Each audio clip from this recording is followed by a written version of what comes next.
నమస్తే అండి. నేను ఒక గ్రూప్ 1 యాస్పిరెంట్‌ని. ఇక్కడ అందరికీ నేను ఒక విషయాన్ని చెప్పదలుచుకున్నాను అనే దానికంటే మీ అందరికీ గుర్తు చేయాలని అనుకుంటున్నాను.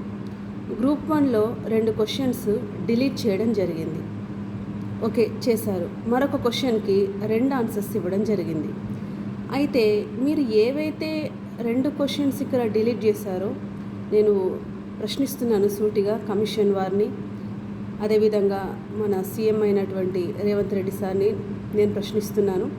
ఏవైతే 2 క్వశ్చన్స్ ఇక్కడ డిలీట్ చేయబడ్డాయో మీరు అవి చాలా సింపుల్గా డిలీట్ చేశారు. అంటే మీరు ఎందుకు డిలీట్ చేశారు? వాటికి ఆన్సర్స్ లేవు అని చెప్పేసి డిలీట్ చేయడం జరిగింది. ఓకే, నెక్స్ట్ మరి ఆ 2 క్వశ్చన్స్ మేము అటెంప్ట్ చేయడానికి మాకిచ్చిన 2.5 గంటలలో ఆ 2 క్వశ్చన్స్ దగ్గర మేము ఎంత సమయం కేటాయించాల్సి వచ్చిందో మీకు తెలుసా? 2.5 గంటలలో మేము 150 క్వశ్చన్స్కి ఆన్సర్స్ పెట్టవలసి ఉంటుంది. ఆన్సర్స్ పెట్టడం అంటే రైట్ టిక్ పెట్టేసుకుంటూ వెళ్ళడం కాదు. ఇచ్చిన 4 ఆప్షన్స్లలో ఒక ఆన్సర్ని సెలెక్ట్ చేసుకొని దాన్ని ఓఎంఆర్ షీట్లో ఉన్నటువంటి 4 రౌండ్స్లో ఒక రౌండ్ని ఫిలప్ చేయవలసి ఉంటుంది. ఆ రౌండ్ ఫిలప్ చేసేటప్పుడు ఏమాత్రం అటు ఇటు బెండ్ అయినా క్రాస్ అయినా లైఫ్ అక్కడే కొలాప్స్ అవుతుంది.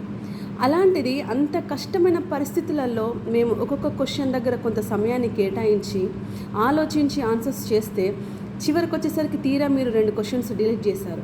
మీరు ఆ 2 క్వశ్చన్స్ డిలీట్ చేస్తారు అనే విషయము మాకు తెలియక వాటి దగ్గర మేము ఎంతసేపు ఆగి ఆలోచించామో మీకు తెలుసా? అంటే ఒక్కొక్క క్వశ్చన్కి మేము ఎంత సమయాన్ని కేటాయిస్తున్నాం ఇక్కడ.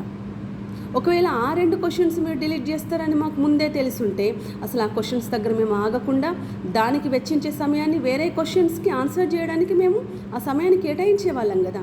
అంటే ఇప్పుడు మన కమిషన్ అనేది ఒక రాజ్యాంగబద్ధ సంస్థ. ఓకే, అయితే రాజ్యాంగబద్ధ సంస్థకి అభ్యర్థుల హక్కులను హరించే అధికారం రాజ్యాంగం ఇచ్చిందా? అది రాజ్యాంగబద్ధ సంస్థ, ప్రజలకు న్యాయం చేయాలి, అన్యాయం చేయడానికి కాదు కదా రాజ్యాంగబద్ధ సంస్థ అయింది. అధికారాన్ని దుర్వినియోగం చేసుకోవడానికి కాదు కదా రాజ్యాంగబద్ధ సంస్థ అయింది. ఏ రకంగా మీరు క్వశ్చన్స్ డిలీట్ చేస్తారు? మీరు డిలీట్ చేసిన క్వశ్చన్స్ దగ్గర మేము ఎంత సమయం కేటాయించాల్సి వచ్చింది? అంటే మా సమయాన్ని వృధా చేసే హక్కు రాజ్యాంగబద్ధ సంస్థకు రాజ్యాంగం ఇచ్చిందా? ఇది అందరూ గమనించండి దయచేసి.